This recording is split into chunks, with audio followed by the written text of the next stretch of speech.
Dhanik Bharat Educational Institutions, Inter, IIT, JEE, NEET, admission opened.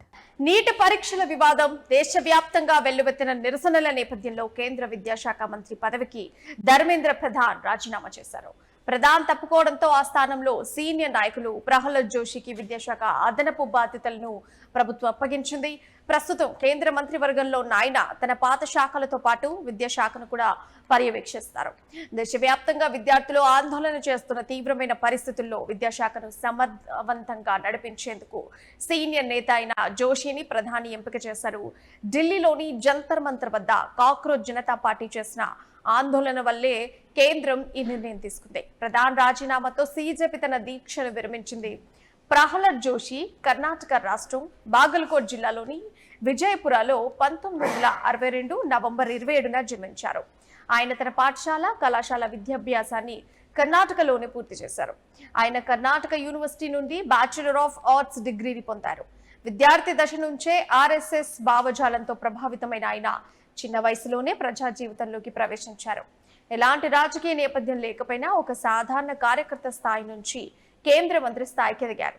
ప్రస్తుతం కేంద్ర ప్రభుత్వంలో వినియోగదారుల వ్యవహారాలు, ఆహార ప్రజా పంపిణీ, నూతన పునరుత్పాదక ఇంధన శాఖల మంత్రిగా సేవలు అందిస్తున్నారు. అలాగే అంతర్జాతీయ సౌర కూటమికి అధ్యక్షుడిగా కూడా ఉన్నారు. ఇప్పుడు విద్యాశాఖ కూడా ఆయన పర్యవేక్షణలోకి వచ్చింది. మోదీ 2.0లో బొగ్గు గనుల శాఖ, పార్లమెంటరీ వ్యవహారాల శాఖ మంత్రిగా ఆయన పనిచేశారు. ప్రస్తుతం ప్రహ్లాద్ జోషికి కేంద్ర విద్యాశాఖ మంత్రిగా అదనపు బాధ్యతలు అప్పగించారు. కర్ణాటకలోని ధార్వాడ్ లోక్సభ నియోజకవర్గం నుండి ఆయన పార్లమెంట్కి ఎన్నికయ్యారు. ఎన్నికల అఫిడవిట్ ప్రకారం ప్రహ్లాద్ జోషికి చరస్తులు, స్థిరాస్తులు భారీగా ఉన్నాయి. మొత్తంగా ఆస్తుల విలువ సుమారు 21,09,60,953 ఉండగా ఆయనపై 8.1 కోట్లకు పైగా అప్పులు కూడా ఉన్నాయి. ఆయన ఆస్తుల జాబితాలో బ్యాంక్ డిపాజిట్లు, షేర్లు, మ్యూచువల్ ఫండ్స్, పాలసీలు, బంగారం, భూమి, ఇల్లు ఇలా అన్ని ఉన్నాయి. ఆయన మొత్తం ఆస్తుల విలువ సుమారు 89.8 మిలియన్లుగా కూడా అంచనా వేస్తున్నారు. స్థిరాస్తుల విలువ 121.1 మిలియన్లకు పైగా ఉంది. ప్రహ్లాద్ జోషికి ప్రధానంగా కర్ణాటకలోని హుబ్లీ, బెంగళూరు ప్రాంతాల్లో భూములు, నివాస గృహాలు ఉన్నాయి. ఆయనతో పాటు కుటుంబ సభ్యులకు కూడా వివిధ బ్యాంకు ఖాతాలు, కంపెనీ షేర్లు, మ్యూచువల్ ఫండ్స్ లో పెట్టుబడులు కూడా ఉన్నాయి.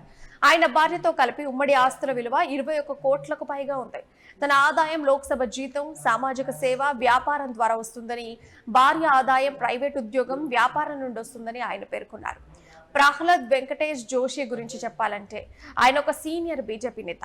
1962 నవంబర్ 27న కర్ణాటకలోని విజయపుర అంటే బీజాపూర్లో ఒక బ్రాహ్మణ కుటుంబంలో ఆయన జన్మించారు. ప్రస్తుతం 63 ఏళ్ల వయసున్న ఆయన 2004లో ఫస్ట్ టైం లోక్సభకు ఎన్నికయ్యారు. రాష్ట్రీయ స్వయం సేవక్ సంఘ్ నుండి రాజకీయాల్లోకి వచ్చిన ఆయన త్వరగానే బీజేపీకి నమ్మకమైన నాయకుడిగా ఎదిగారు. 2019 నుండి 2024 వరకు వివిధ మంత్రిత్వ శాఖల్లో పనిచేసిన అనుభవం ఆయన సొంతం. పార్లమెంటరీ వ్యవహారాలతో పాటు కోల్ మంత్రిగా కూడా ఆయన బాధ్యతలు నిర్వహించారు. ప్రహ్లాద్ జోషి రాజకీయ జీవితం కర్ణాటకలో స్థానిక స్థాయిలో ప్రారంభమైంది. 1990లో ప్రారంభంలో హుబ్లీలోని ఈద్గా మైదానంలో జాతీయ జెండా ఎగురవేతకు సంబంధించిన వివాదం సమయంలో జరిగిన ప్రజా ఉద్యమాల్లో చురుకుగా పాల్గొని రాజకీయంగా గుర్తింపు పొందారు. ఆ తర్వాత ప్రజా సమస్యలపై పోరాడుతూ క్రమంగా బీజేపీలో కీలక నాయకుడిగా ఎదిగారు. 2004లో తొలిసారిగా ధార్వాడ్ లోక్సభ నియోజకవర్గం నుంచి ఎంపీగా ఎన్నికైన ప్రహ్లాద్ జోషి అనంతరం 2009, 2014, 2019, 2024 సాధారణ ఎన్నికల్లోనూ ఆయన విజయం సాధించారు.